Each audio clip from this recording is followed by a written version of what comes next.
Hey. All right, we're doing it again. That's right. I did not. That was not English. We're doing it again. Theme music. We have to decide on like some. Now, I don't want it to be that theme music. Like sometimes, like people play a video, and I'm like, I need you to get into a heart of it. I don't need the whole 20 seconds of no. Like just we need that. We need theme music. There's like some Price is Right music, and then Bruno barks. Oh, I love it. And then cut. Yeah. Yeah. Yeah. Or even it can like the music can come in as we're coming in and saying hello or something. It'll be like the whole church. Yeah. we can get some multiple doodle barks. That's right. Yeah. Get Riley in here with you. All right. So my first thought, and I don't know if we want to talk about it on the podcast, but you just came back from a retreat. I did. You haven't told me about it. From a retreat. I just thought of that. I'm like, wait a minute, that'd be a great conversation. Yeah, no. So all right. So I went to a retreat on Anna Maria Island. It was super cool. It was except for the travel, all expenses paid. Okay. Well, all expenses paid, but I thought you like paid to go, or were you were invited to go? Yeah. So I went to a conference, and it was. Who says it? Is it Gary? Is it Ben? I don't know. It might have been your brother. But like once you feel like you've mastered a field, like, and no, it's Ben. Ben Kinney said this. When you've mastered a field, Ben. Yeah, no doubt. Hey Ben, if you watch this, I'm flattered. When you master a field, like you need to go study other fields and see how that correlates, because that's how you're going to grow, right? Yeah. And so we opened a roofing company. We're looking heavily into HVAC and some other construction professions. And so me and Daniel Gilly, who's our operating manager or operating partner on the roofing side, he's like, hey, come into this all-in conference. It's roofing, HVAC, and solar. You're going to have some real estate guys, some wholesale guys there, but mainly that's what they're going to. They had some big speakers like Andy Elliott, who I had no idea who that was, very radical, but I mean, look, I can dig it. And he had a lot of other people in there. But it was a manly man conference. Like they're up there like, fuck you if you're fat. Like, I was like, shit, bro. Didn't you worry hurt? Yeah. And so there was ease me in. Yeah. So there was a guy there. His name's Doc Ferris. I don't know who any of these speakers are because this is not my world. Yeah. And so Doc Ferris got up there and he taught about finding your why and your purpose. Well, that's not new to us. That's right. That's right. We talk about it all the time. And so my why is actually, it's like on my phone. Like it's the screensaver on my phone. It's been there since 2017. And it's very emotional for me. Anyway, I don't really want to get into that because of this time. Just because of public and what's going on with that whole situation. And so I am in the lights are like super dark. Daniel's sitting to the left of me, and I am like turning my head because I'm bawling. Like his message touched you, yeah. And I was taking notes and like kind of like addressing some things internally that I haven't addressed in a long time, because I just like it was a death to me. And what do you do with death? Like you got to bury it, and you grieve and you go. And for the most part, I find myself emotional about it every few months, but for the most part, I'm good. And so he comes back out. Now, this all-in conference, this is not like a religious event. Like, dudes are on stage MFing everybody, like pointing out a dude, and he's like, you got man, you suck. You're man. I'm like, whoa, okay, man, chill out. There's probably at least 10 of us in here. We could take you. Yeah. And so not a religious conference at all, but this Dr. Ferris guy comes back on stage and he goes, hey guys, I've been back there praying for the rest of the speakers, praying for my set and hoping that it touched somebody in here, which I'm like, it was me. You touched me. And he goes, I'm putting a QR code on the big screen. I'm going to bring 12 guys out to a private beach house, and I'm personally going to coach you for 3 days. He goes, all you got to do is get there. We're going to pay for food. We're going to pay for booze. Like it's, come sit under him as a multimillionaire. And then surprise, his partner, Ed Milet, shows up. Ed is a 10 billionaire. Okay. So I apply, according to him, about 350 people out of the 2,000 people in the room applied. And me and Daniel actually both got chosen, or I believe it's just kind of due to our stories. Like Daniel's gone through some weird stuff in his personal life. And anyway, we both got chosen and got the opportunity to go. And I did not realize, now I love Jesus, but I also love to say the word. And I like whiskey, so there's that may be a little Southern Baptist issue there with me. Had that conversation, yeah. Yeah. Jesus turned water into wine. That's right. After they had You finished just it all. segregated 50% of viewership right there. That's right. Yeah. But think about it, like they're at a wedding. So this is all like my interpretation, right? Obviously, like this isn't, they're at a wedding. Yeah. His mom. This is the new Alivia version. That's right. That's right. Well, but I mean, like they're at a wedding. They drink all the booze. So they're not exactly sober.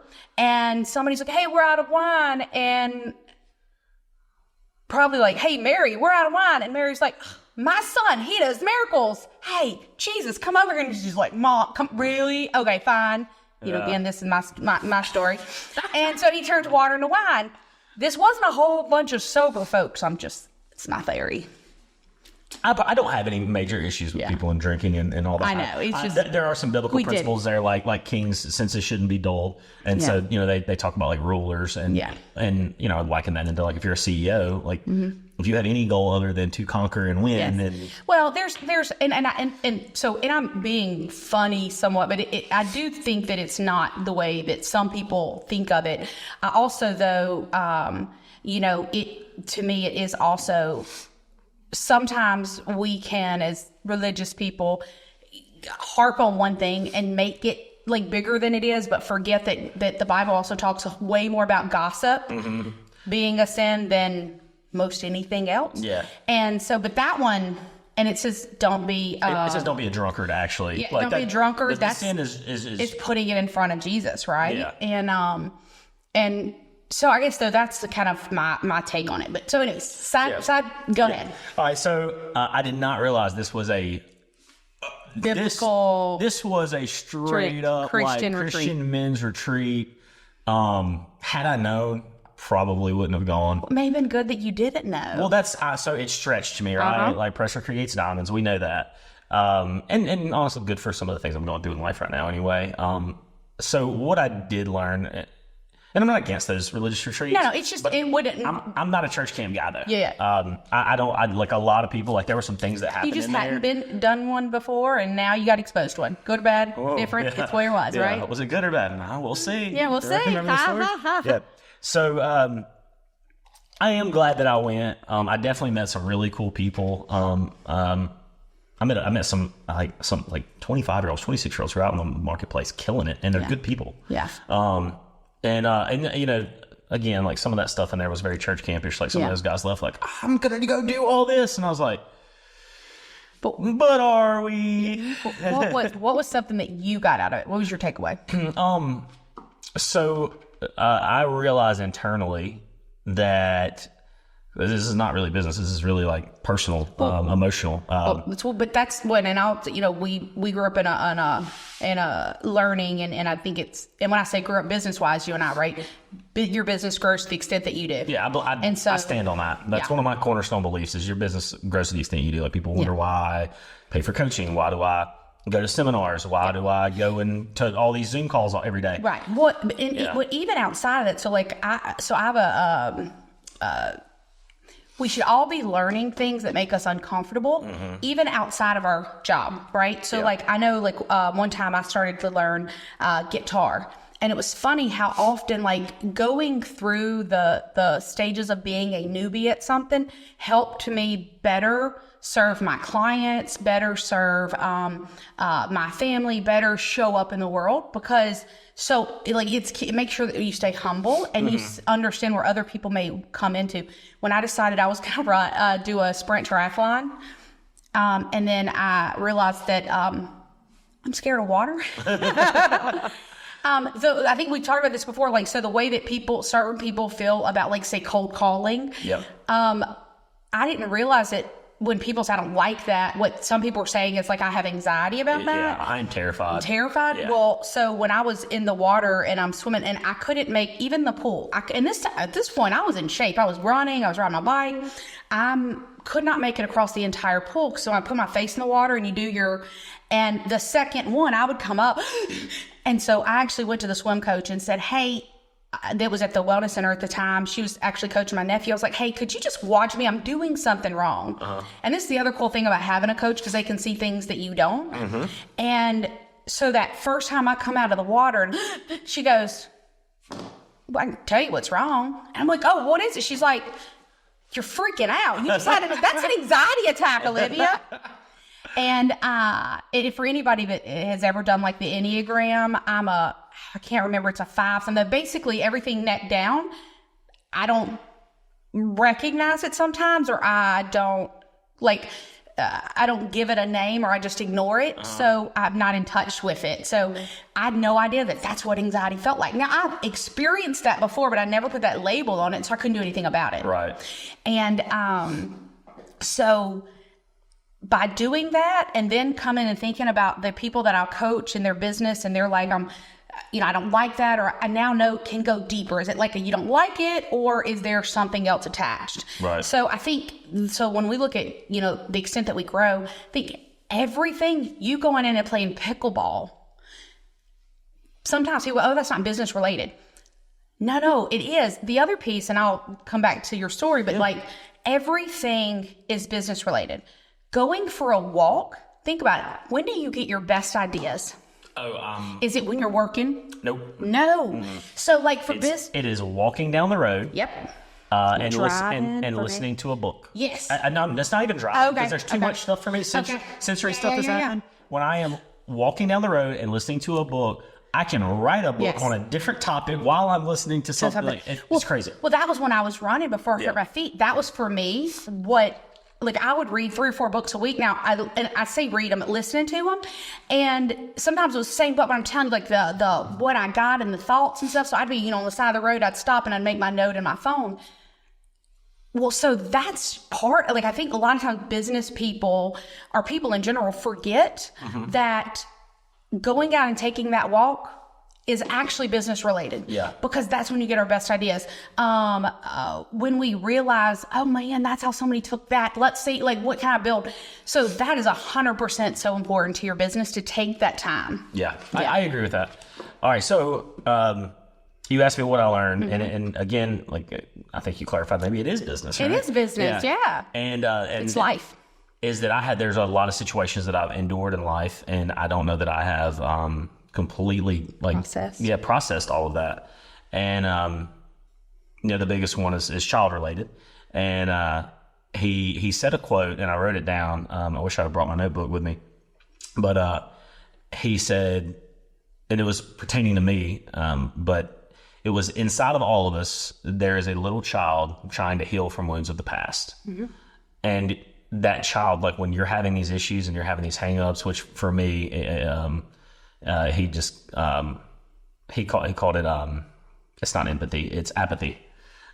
He's like, you're locked up cold. He's like, your heart is cold. And because you refuse to let people in. And I was like, you're absolutely right, I do. Because those people, we're wiggling our way in. Yeah. Well, those people hurt you, right? Yeah. The people who you give your heart to. You can only get hurt by people that you're vulnerable with. Absolutely. So it is absolutely true in my life. The people who have hurt me the most are the people who I've done the most for, I loved the most, sacrificed for, given the most money, helped them open businesses. Those are the people who resent me and dislike me the most. And it is absolutely insane to me. And so it's for that reason that that quote made a lot of sense to me. And he said, anytime that you have an emotional experience, is it you making the decision, or is it that hurt little boy? Yes. And I'm like, shit, this dude's right. Yes. Yeah. That's what I'm super excited that you got that takeaway. There's work that I've done, I'm still doing, and there's some things that I can share with you around that, because I think it's that clarity is power. We used to teach that in Bold, right? It's in all the literature, right? Now that you have identified, we can't fix, heal anything or do something different unless we're aware of it. So now, you're aware. Now you're able to decide what you want to do about it. Yeah. And the interesting thing is you can decide to take the uncomfortable steps to confront it and deal with it and grow, which is going to make your life better and business better and all that. Yeah.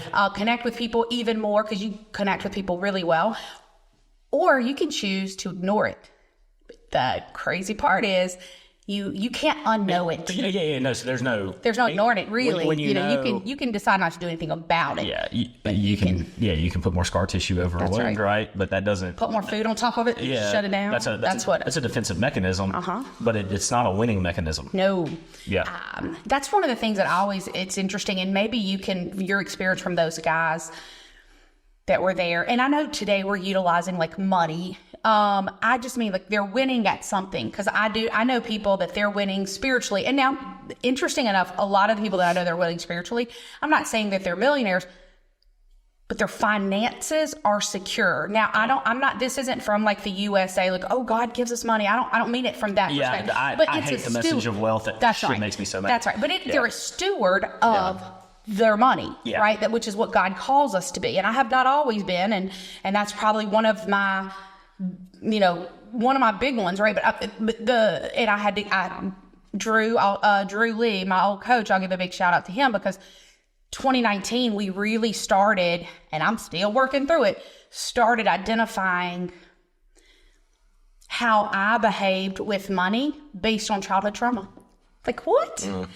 I was paying for, basically, I had taken on that, because I've had a lot of people help me. When my parents got divorced, we grew up very poor.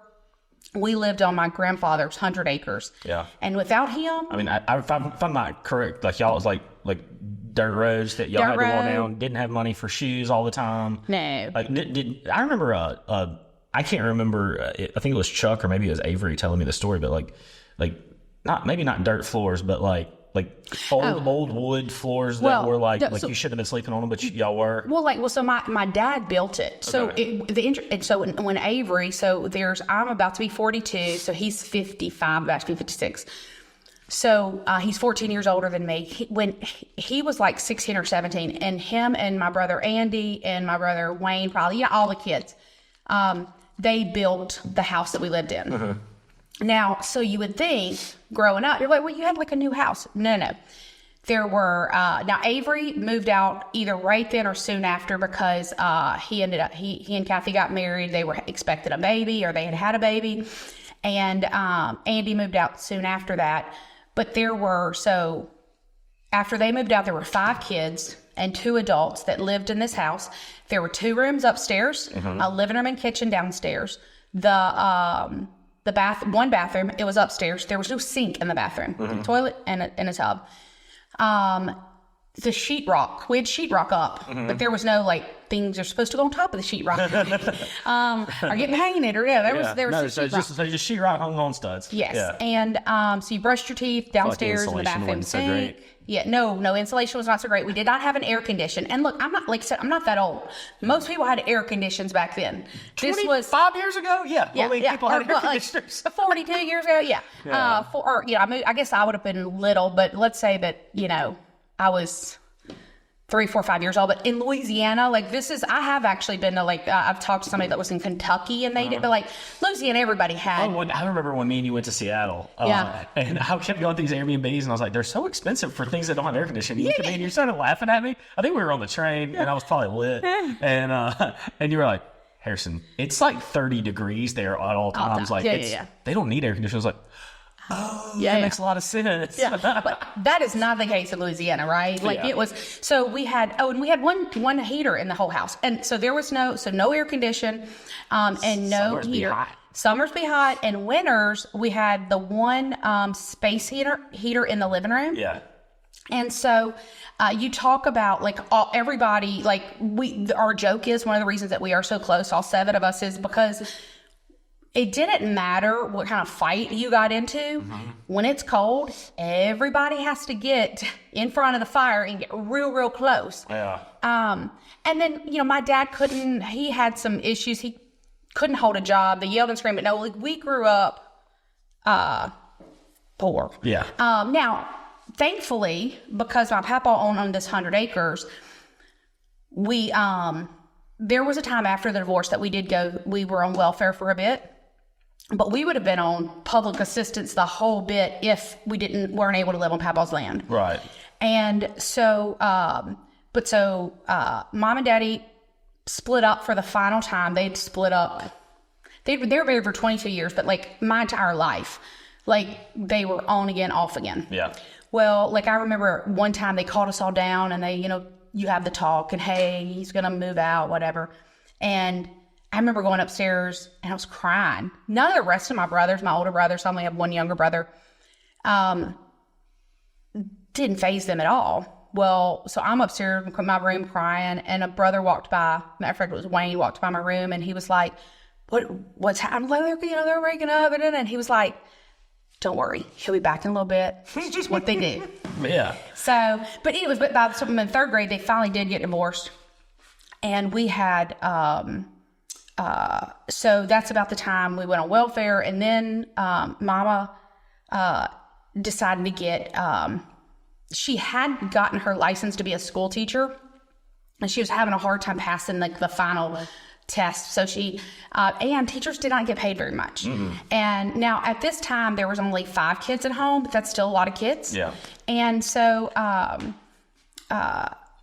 so she'd heard she could make money doing like driving an 18-wheeler. Mm-hmm. So she went and got licensed to drive an 18-wheeler. Well, what she didn't know is that, most of the local companies wouldn't hire her until she had enough experience. So she had to go out on the road. Uh-huh. So she's on the road for a few years. And so I had a brother that really stepped up and, all my brothers stepped up. Yeah. But there for a while, when she was going through school and stuff, we lived with Loretta and Wayne. So they took care of us. Then I ended up moving in with my brother Chuck. Benny stayed in like our house, but he was like a senior in high school, so he was just finishing, and we had like again 100 acres all family, so he had plenty of people to help there. And then my little brother moved in with Avery. Uh-huh. So and at the time I didn't realize I moved in my freshman year with Chuck and Amber. Uh-huh. And at the time, to me they were grown. And then you look back and you're like, no, they were 19 and 20. They were not grown. Yeah. But we've all in our family, you grow up, you do what you got to do. And so when I think, so like where I didn't realize where money had come into this thing for me was because I had ended up, like I felt terrible that I got to go live with a good brother. Mm-hmm. And by that, well, Chuck was a little bit closer in our age, but Avery at the time, and he and I are super close today, but we thought Avery was the ogre. What we didn't realize was he just was like... Old Shrek. Yeah. Well, and the thing is, you look at things differently as a kid, but now Avery's always kind of been a little bit of a hard ass. Yeah, for sure. He still is. Yeah, that's right. But if you think about it, he was, at this point, he would have probably been in his, mid to late. So if I was 14, he was 28, 29 years old. Yeah. He was married to Angie. They're having some issues. And then he's got 2 kids that are living with his wife, which he's a great dad. So he would get them all the time. But and then now he's got his little brother. And I always felt bad that I got to go with Chuck and Amber. Mm-hmm. And I had privileges that he didn't. And he didn't enjoy living there. And it was the whole thing. And so I always felt bad that people were helping me, but I felt like he got left behind. Yeah. None of this is necessarily true. It's just your feelings are your feelings, right? Yeah, your perception is your reality. So when I grew up and I started making any kind of decent money, mm-hmm. then I was like, I want to return the favor. Mm-hmm. So the first thing that, so one of the things that I did is, I bought the land beside me to put my mom on. Then I started, I was paying her, she was diagnosed with cancer. Mm-hmm. And so I started paying her phone bill. And then I bought a car for my niece, and I'm paying her phone bill, and moved my nephew in and sent him to private school. Like all of these pieces, and all of those are good. And all of those things, I'm not saying that we shouldn't do. It's why are you doing it? Mm-hmm. And so for me, I ended up getting myself into some financial challenges with taxes, and all you entrepreneurs out there, I get it. But I was not being a good steward with my money. But part of that was some of the trauma from childhood. And so I wanted to take care of people, but it wasn't healthy. Mm-hmm. So where Drew helped me a lot was really just seeing and how I was reacting with money and how do people grow up around you? What was their connotation with money and all this? And so again, I have 6 brothers. they're all, I mean, we all have, you know, not everybody has lots of money, not everybody has, you know, and again, it's not like I have lots of money, but it's, you know, we're all okay. And, so he was like, why are you, and I was like, I don't know.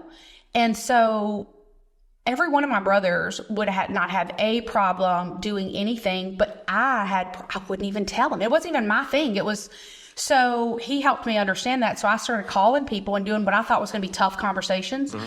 So I called all my brothers, and like before and Chuck was like, well, I didn't know that. Put her on mine. And then somebody else said, well, I'll pay this. And somebody else said, I'll pay this. And somebody else said, I'll pay this. And I went, oh my God, like I'd actually been stealing their blessings and their even know what was going on with Mama, because I was not playing as a team. I was playing as, and I'm like, and I have a huge, amazing team. You felt guilty. So you felt like you had to provide, and it was your turn to do that by yourself. That's right. Yeah. And I just completely stole any, ability, but for them to be able to do that as well. So, but the funny thing, so I learned a lot from that. And so it showed up not just in my business. So now I look at my money, I know where it is, I can budget it. And then, I know, you know, first time in my life, right? Like since 2019 and him helping I started reading financial books and understanding it. Cause and then with having ADHD as well, like I started, instead of just going like, I'm not good with money or blah, blah, I was like, no, there are people who've gone before me. What are some resources? I put the same amount of energy in that as I did in like getting good at selling real estate or getting good at coaching. And, but so all of this to say, it's interesting how this stuff, if you don't deal with from childhood, shows up. Yeah. Shows up. It's that same kid making the choices. So you're making choices from a 7-year-old. That's right.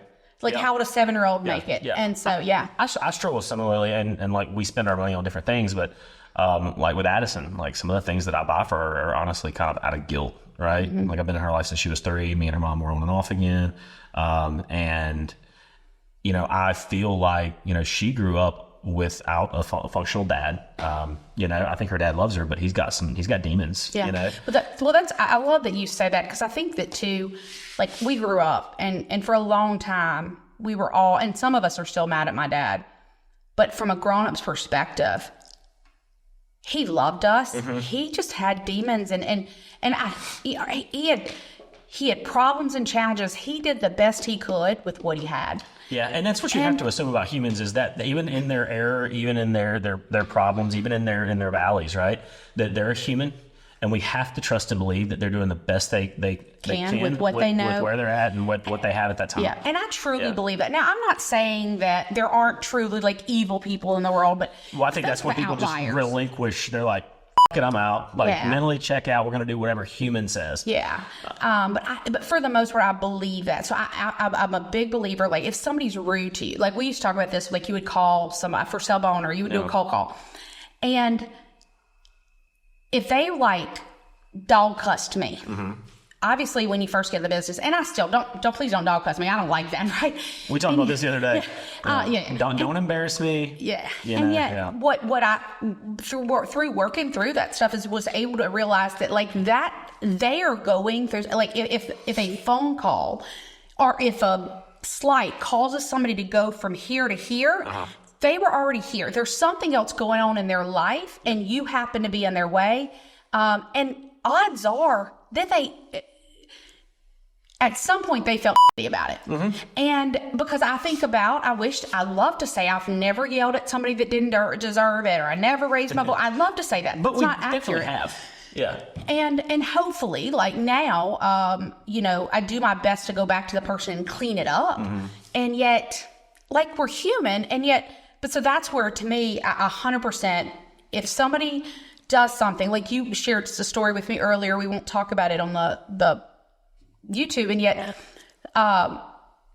there's somebody close to you did something that upset you, it hurt your feelings, because I think like it made you mad, but if you go deeper, it hurt your feelings. Yeah, because that person, like I felt like that person was near and dear to me, and then they made a defensive move against me, and I was like, whoa. So because all I see is that they did not trust me. That's the way I felt immediately. Yeah. I was like, whoa, this person doesn't trust me. Well, holy shit. Yeah. And so some of that, and this is the interesting thing, is some of that could be true. Yeah. But that's also our first initial, because anything from like DISC, what's our first emotion goes to anger. Yeah. We're sad, we're upset, and then whatever we're bringing from childhood in. Because it's very possible. Now, again, I'm not saying this is what happened. It's very possible that person went in to do something, screwed it up, and then it's hard to come back and say, hey, I screwed it up. Now, I'm not saying that's what happened at all. They admitted they just straight up did it. Yeah. But again, but from where their perspective, and we don't know what their childhood was. Maybe they've been burned so many times that they didn't trust you because somebody else trusted them. Relationship built on trust. Well, and yeah, but this is, and again, like, because we won't go into all this, but it absolutely makes sense. And as we create and you grow and we continue to, there's going to be a point in time where you're going to be able to calmly have that conversation. Yeah. And you might be surprised what comes out of it. Yeah. It might be like I think about, do you ever, when you were in school, was there anybody that you used to like hate or fight and y'all became really good friends? Not in school, but I would say in my, like when I was in bars, there was a guy I really didn't care for. And I'll say his name. I didn't care for Brandon Mewey. But today, like, Brandon, the reason I have Bruno this summer, Brandon has a houseboat. Like, he's like, hey, how many times are you coming out to the houseboat? You going to bring the jet skis out? We're going to hang out. Our family's getting together. Yeah. Bring Addison. Let's go have a good time. Now we're friends and colleagues. It's that great because we did not like each other. So this is the interesting thing. So there's, storming to norming. What is a true team? You have to have storming. Who are the closest people to you in your world? I bet they're also the people that you argue and fight with. And I don't mean like physically fight, but I mean you have disagreements with. If you're on my inner circle, then you have the right to challenge my thought process. That's right. Not embarrass me, not be mean to me. That's different. But to go, hey, Harrison, I disagree with you. Yeah. Right. Well, so like that's, and I think about like, so the brothers that I'm the closest with, we also yell and fight more. I've got one particular brother that I drop names. Let's go. I've probably argued with him 3 times in my entire life. Yeah. We're really not like, we have a surface level. And don't drop that name. Yeah. And I love him, and I think he loves me. And there's some things that I always laugh because I'm like, oh crap, it's because we're probably alike in some ways, which then hurts my feelings because I don't like when he behaves that way. But I don't so like myself. Yeah, that's 100%. Like it's because usually what you see in other people is what you see in you. If you see goodness in them, you have to have goodness to see it. If you just see like the stuff that I don't like how they talk to people, you be real careful because that's probably shown up somewhere in your world, and that's stepping on your toes. Yes. Oh, that makes me want to barf. Yes. Yeah. Now, this is the interesting thing. So that's storming to norming. So I think about Lakandra Davis. Now, this was, I was a kid. We were in elementary, and we played on different softball teams. We lived in different towns. And I was the good one on my team. She was the good one on her team. And in basketball, we were both the jumpers for our schools. Now, I'm 5'4". I was about to say, wait, hold up. Yeah. Elementary. But this is the cool part. So, like, this is where, God plays cruel jokes. Not really, but, like, or he has a sense of humor. So, I was 5'3", 5'4" in 6th grade. So, I'm tall. Oh, you're tall, but you never go another inch. No. Like, seriously. No.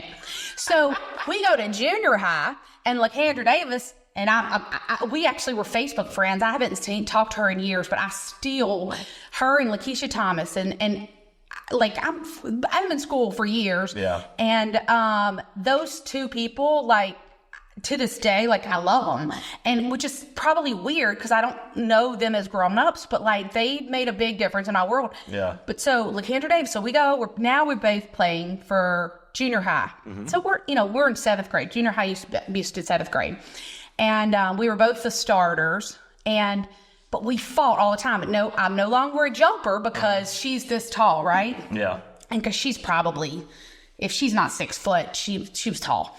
But like by the time she, grew up, but like, so there was a little bit from both of us of that rivalry. And we were in the weight room and we were doing something and she bumped into me or I bumped into her, I don't know. And we ended up like getting in each other's faces. We didn't put hands on each other, but we got in each other's faces. Yeah. Girl fight. Yeah. Well, I grew up boys. We threw fist. Well, whenever we, and of course, then everybody starts talking about it.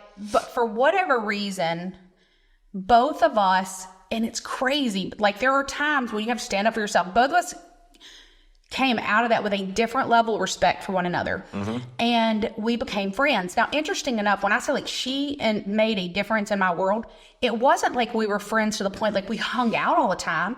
We didn't. I had my group, she had her group and all whatever, but I had a deep abiding respect for her. Mm-hmm. And then I remember, so this is 8th grade, Then, or 7th grade, in 8th grade, I didn't play basketball. And so I'm in regular PE. And there was this girl, and I won't call her name out, but I do know it. She had failed a few times, like more than 2. So you had an adult in your PE class? Yeah. So she was like 15 or 16 in 8th grade. We all had those in the class. Yeah. But then I think about, like, as an adult, I think about her, and like, my heart bleeds for her. Like, there had to be something going on with her family that, you know?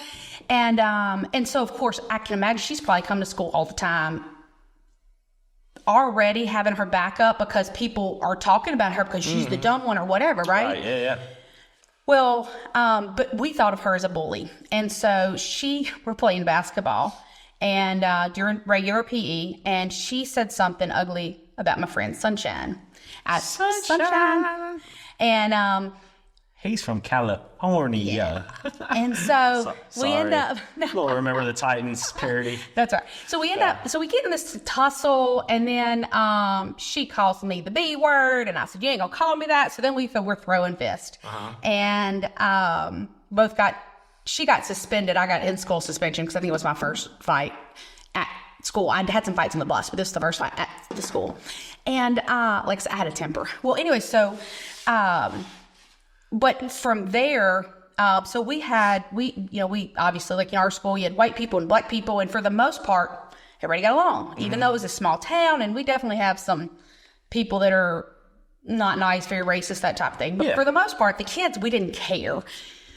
And at the same time, it was like once or twice a year, and it happened at the high school and the junior high, tensions would blow up, somebody would do something, and then you'd have the blacks against the whites, and which was all dumb. And yet, anybody have any swastikas on their chest? no doubt, right? Well, and the interesting thing, it does sound like a prison fight. Yeah. Well, and it wasn't, and this is the interesting thing. I don't even think that it was the whites against the black. It was, but it was the cliques. My clique versus the, because I promise you, there was somebody in that school that no matter what color didn't know what the hell was going on. But like this clique. The longer you talk, the more this sounds like prison. I know. Well, it was Columbia. No, it's but anyway, so like this girl, her and her friends were gonna and so I'm a white girl, she's a black girl, they were gonna come jump me. Yeah. Now granted, we were in junior high, so I don't really and right. we're in a rural town. I don't think that I was gonna get real hurt, but it was this thing. Yeah. Well, but my favorite, LaKandra and Lakeisha, I didn't even know they knew what was happening, and they went up to her and said, "Don't touch her." Yeah. Like, I don't even know if they said anything else, but don't touch her. And they're talking about you. Me. Yeah. Okay. Yeah, they went to her and said, "Don't touch her." No. I had no problems. And so we went. Because your gang protected you. Yes. But it was a newfound respect. So that's where I think storm into Norman. Yeah. For LaKandra and I went through a place of storming to get to the norming and to get to that relationship. So what you may have just discovered with that person, if you go deeper and you continue and you don't let that child that just says like, I got hurt and I'm done, right? That could become, like, you might have thought y'all had a thing of trust, and then that person could become the person that is your rock. Avery, he and I, like my oldest brother, when I was in my 20s, I still said yes sir, no sir to him. I still say that to him because I'm scared of him. That's right. Well, I was super scared of him. And then I did some work on myself, and I started being vulnerable and telling him what I liked and what I didn't. I'm closer to him than even Chuck. And Chuck and I, like, I lived with him when I was, he was more like my dad. Like, I'll get him Father's Day stuff, right? And even though he's just a few years older than me, but I'm closer to Avery now because we will fight. And again, not physical fight. Like, when I was younger, I would fist fight with my brothers, but the younger brothers, not my older ones. But we would, but when I say fight, like, he thinks something and I think something, we are going to disagree. We're going to be very open. We're going to be very vocal. And then we're going to go, hey, you want to go grab some food? Yeah. There's not very many people. Like, we know that no matter what, like, he's that, and I want to do that video, and we'll have to flash the video up here. There's a video from the town where Ben Affleck. Oh yeah, where there were robbers. Yes. Yeah. Well, he comes into his friend's house and he says, "Hey, we need to go. I'm going to take you somewhere. We're going to beat some people up. You can't ask questions. You can't do anything." And his friend says, "You want to take your car or mine?" Mm-hmm. That's Avery. Yeah. Like I was about to say that dude would have your back. Yeah. Guaranteed he'd have your back. And he has in many, many places and in many, many ways. And even when we didn't know it, like as a kid, even when we didn't like him, I remember there was a time where, and this is where, do people show up? And the thing is, and this is where that Stormin and Norman, he shows up and he has screwed up too. Mm-hmm. But you give grace in the screw ups. You understand that people are screwed up too with him, and, but you have to give the grace. But he did I remember my parents had divorced. My dad had a restraining order. He wasn't supposed to come over, and he came over. Mm-hmm. And we didn't have a phone, and because we didn't have the money to pay the bill. Mm-hmm. So Benny had been working with a neighbor called Big Johnny, great, the coolest guy. And well, Big Johnny let him bring his four-wheeler home because he was going to pick something up and then go back. So Benny he sees Daddy. He doesn't even get off the four-wheeler. He just turns it around and goes to get Avery and Papaw. So Avery's at work. And so Papaw's over there and my Aunt Lynn, my mom's twin, and they're arguing with him, trying to get him to leave. And it's just a big thing. And I will never forget this. So Avery gets off work and apparently he gets home. His wife tells him what happened. And he lived like a quarter of a mile, half a mile down the road. So all the kids, this is like something you would see on TV with we didn't have cops. So the only reason we didn't have cops there is we lived way out in the boondocks and nobody would call the cops. We would have phone to call the cops. So we got all these people standing out here. All the kids, we're just that's our dad and he's yelling and we're scared and all this. And Avery comes in, and of course, this is for my kids. I don't even think I've asked Avery about this, but he comes, sliding in on the dirt road into the driveway, and he get in the truck. He didn't say anything to Carla. He didn't say anything to anybody. Get in the truck. And so we all get in the back of this truck, and Carla, that's what we call my dad, he yelled, "Go to hell." And Avery, who's never cussed, he said, "I'll be sliding in right after you." Gets in the truck, backs out, takes us to his house. So, but for a long time, the only things that we remembered or gave Avery grace for is, we didn't give him grace for anything. We just focused on all the things that we didn't like that he did. Mm-hmm. And, but you go through that, like I said, I go through that storm with him, and you cannot have a deep relationship with somebody that you haven't fought with. I believe that. No, I agree. So, and there's healthy fighting. I don't mean, but you have to, because you got to be willing to. There's got to be a safety that I can say whatever, and even if you don't agree with me, our friendship is still intact. So and I can't remember where I heard this, but it was talking about leadership and all that, and. He said the typical cycle is idolization to demonization. Mm-hmm. And if you don't have grace for that person, because when I first met you, okay? Am I going to find something I don't know? No, this isn't bad. No, it's not bad. So it was, Olivia is, she sold, and this is when I was I'd only sold 40 houses, and, I had these big, aspirations and wanted to be the next mega, right? And I'd only heard about you in legend, right? So I've never seen you. I've never seen a picture of you, right? So funny. Olivia, the maps coach, Yeah. And so idolization, 100%. You, whether you knew it or not, you were an idol of mine. And then when you and I became friends, and we're traveling the world together and going to conferences together and all that, and you learn that no matter who someone is, they're human. Yeah. They are human. And if you don't give them grace, you will demonize them. Yeah. And you have there's so just such where did I fall off the pedestal? Oh, nowhere. But so as the spirit of familiarity, you hang out with someone, you realize hey, Olivia puts her pants on just like I do. Olivia gets sidetracked during her day and doesn't work 12 hours a day. Yeah. I actually refuse to now. Yeah.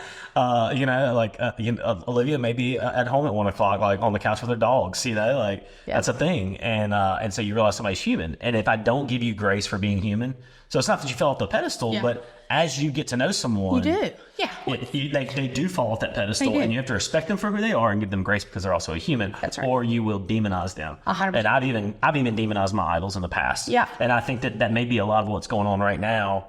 And inside of that situation we talked about earlier, is that like idolization, I helped them get where they needed to go.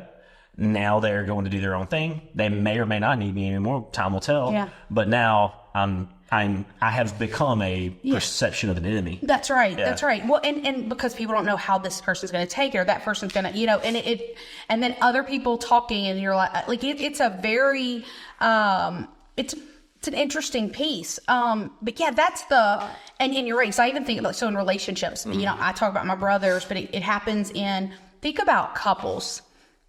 They fall in love, they get married, and at some point, and I told you this the other day. They realize their wife poops. Yes.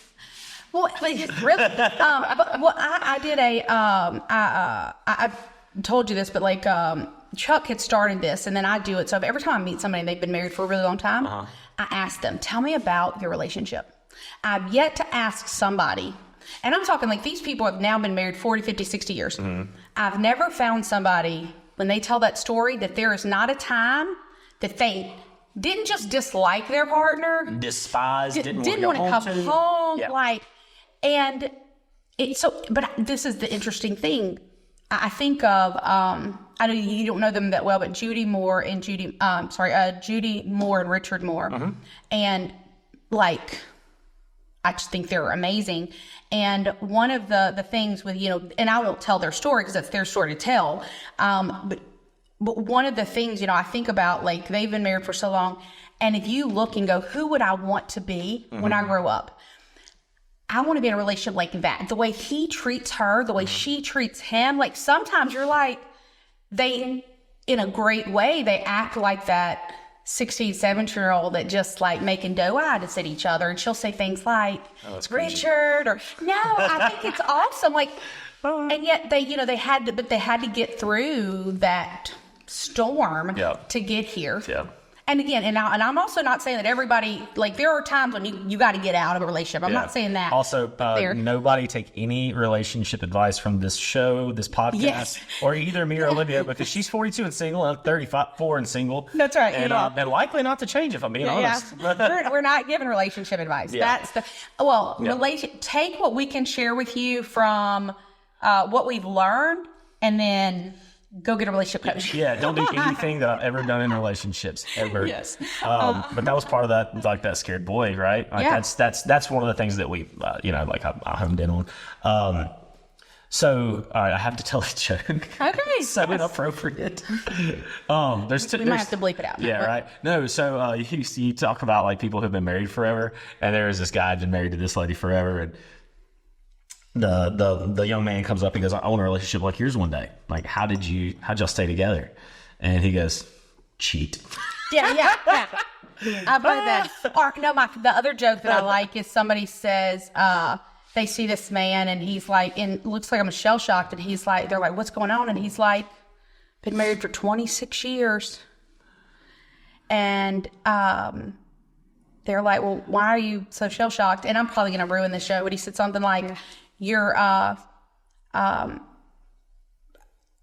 her daddy said he was going to put me in jail or something or I would have had to go to jail for 24, 25 years if I didn't marry her. I'd be getting out today. Yeah, so there's a really inappropriate one going around the internet right now. So it's this big church, and it's the pastor and the pastor's wife, and they're 80 years old. Oh, wow. And they're on stage, and they're interviewing them and talking about their marriage, and they're like, guys, how do you get through? It was 50, 60 years of marriage. And the wife didn't know, I guess she didn't think her mic would pick it up. And she leaned over to make a joke to the other woman, and basically it was a sex joke. and I was like, oh, that was a mega church. I don't know how many thousands of people heard them, but that mic picked it up. Yeah. And I was like, Well, the best, so then at First Baptist, where they used to have or they still have these thing called Heart Moms. Yeah. And so on Sundays, the older women would, like the younger women would go and we would learn for them. And sometimes it was actually really fun. We'd go to their house. We'd spend where this is going. Yeah, we'd spend 2 or 3 hours together. And one lady, like, she taught us how to bake a pie. And I mean, obviously people knew how to bake, but we were talking and These are how-to sessions. yes.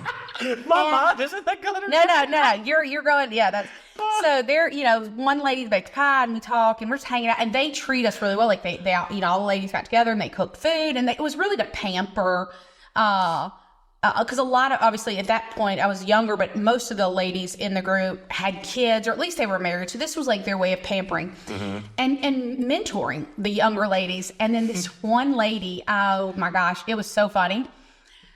So we're in here and there's a bunch of like probably 30-year-olds and 20s to 30-year-olds. And then the women were anywhere from 60, 70, 80. Some stories I don't want to hear. Yes. And this one lady was like 70 and she was telling us and she was like, John, make a marriage work. And we're talking and she said something. There was a couple different things she said. It wasn't all in one thing, but she said, so number one, do you know what cures a headache? I'm guessing an orgasm. Yeah.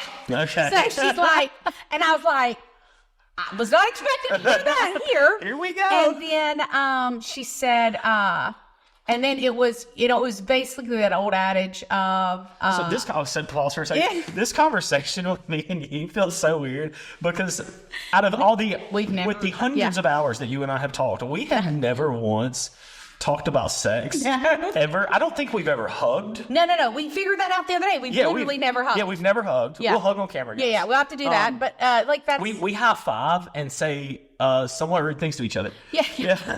Well, no, but we've sat real close together. I almost held your hand one time, but we were walking. But it's because I can't walk straight, so I'm like bumping into people. Everybody, Yeah. I'm like, I'll hug Abraham's hand. Yeah.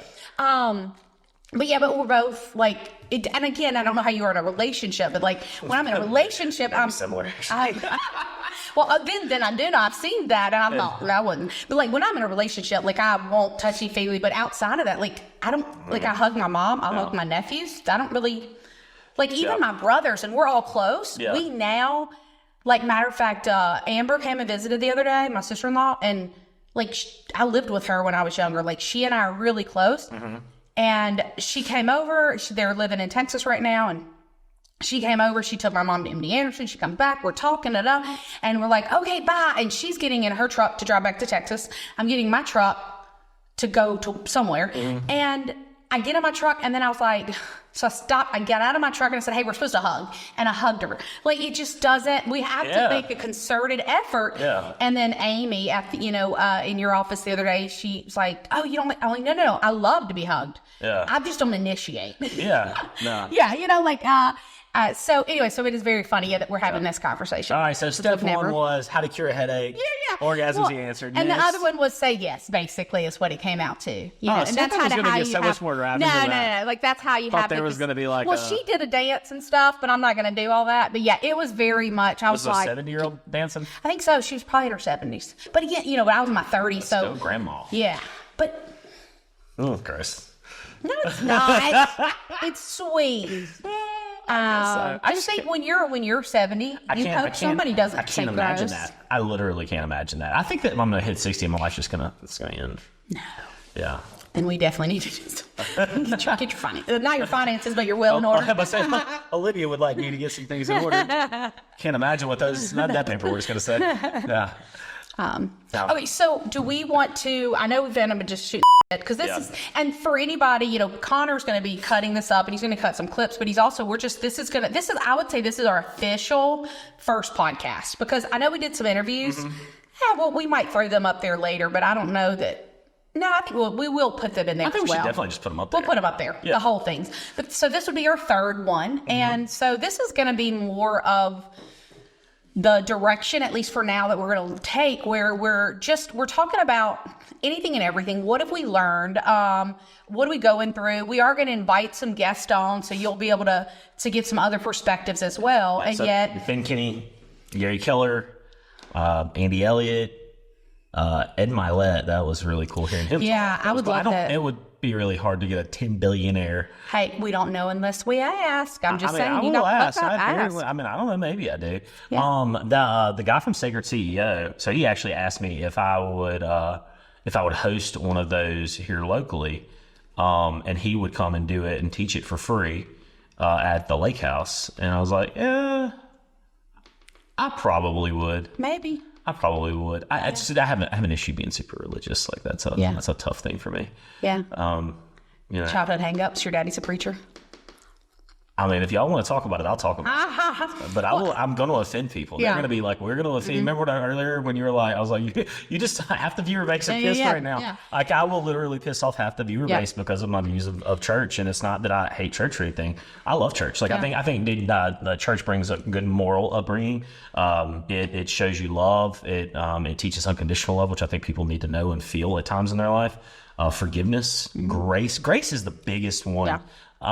For me, because I know I've needed it in my life where I've messed up and like, hey, I need grace here. I apologize. I'm sincerely sorry. It'll never happen again.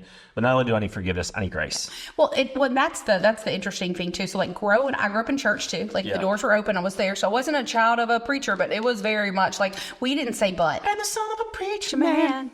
That was pretty good. Yeah. That was good. No, I cannot sing, but I do know the song. Yeah. But no, like there is but there is something when you grow up in something, that very much, so like growing up in church, like my mom, very religious, we couldn't say but. If the doors were open, we were there, and we were Assembly of God. So it's almost like Pentecostal, but we could wear pants. They spoke in tongues. I've been to the AG, the Pentecostal, the non-denom, yes. And so what was interesting for me, and maybe you should have it, it's because I'm older, more wise. Not really. Like, this isn't gray hair.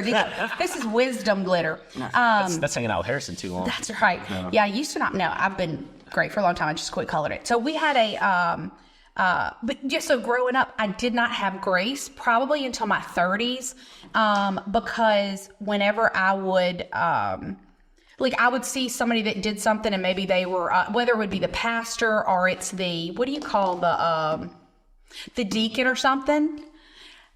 If they did anything that wasn't godly, and by godly, they could have just been short with somebody or whatever. In my head, they were being hypocrite. I had no grace for anybody.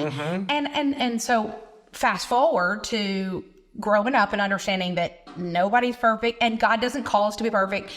And I remember I was sitting in church and that's the idolization, demonization. That's right. And I'm telling you, when somebody is on that pedestal, you don't give them grace to be human, like, hey, newsflash, Monroe, half your pastors behind closed doors drink.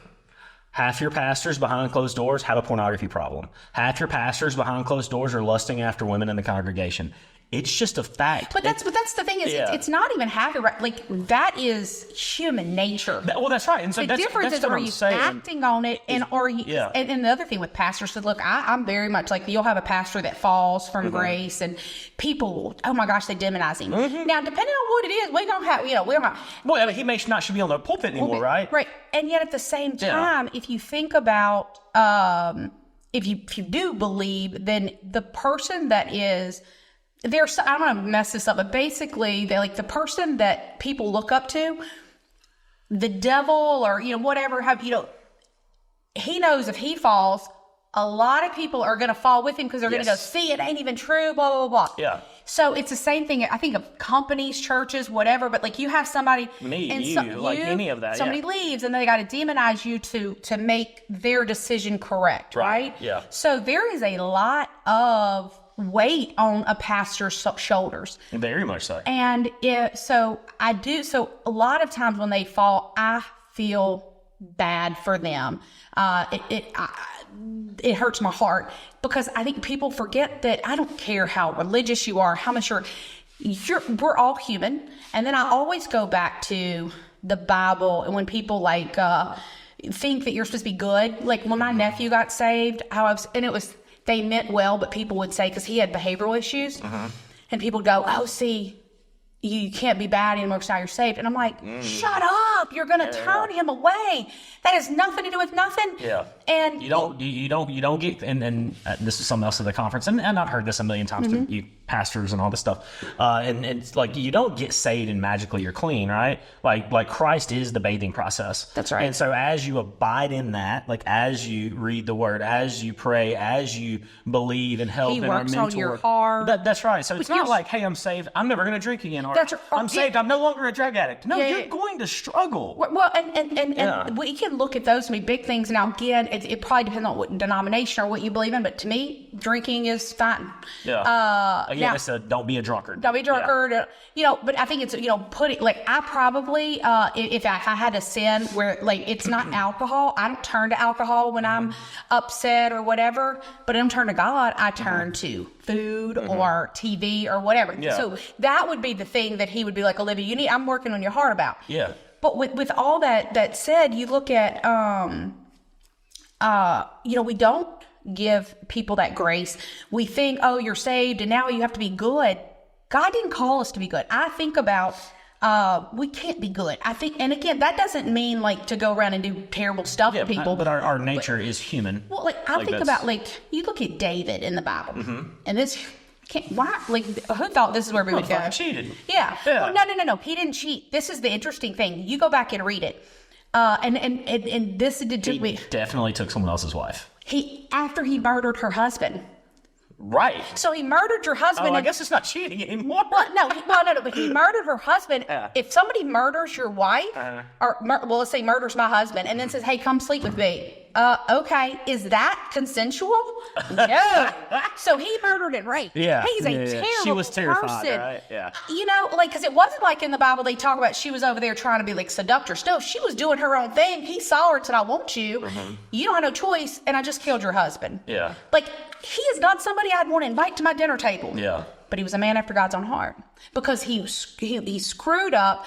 God called him forgiveness, and he would hit his knees, and he would do better. And there's a lot more stories I can say about David because I did some study, and I'm going, he's a terrible person. Yeah, like borderline evil. Right? really Like, because if I did that, you'd be like, "Hey, here's You're going to jail. We're out of alignment. We're probably never going to speak That's again. right, that's right. Company closed." That's right. Like, we're going to use that clause and get out. Yeah. So that's what I mean by somehow or another Christians in our desire to follow Christ and be like Christ, we think that we're going to get there, and then we blame people that aren't there. And I'm going, but he didn't call us to that. Yeah. That's through works. That's through.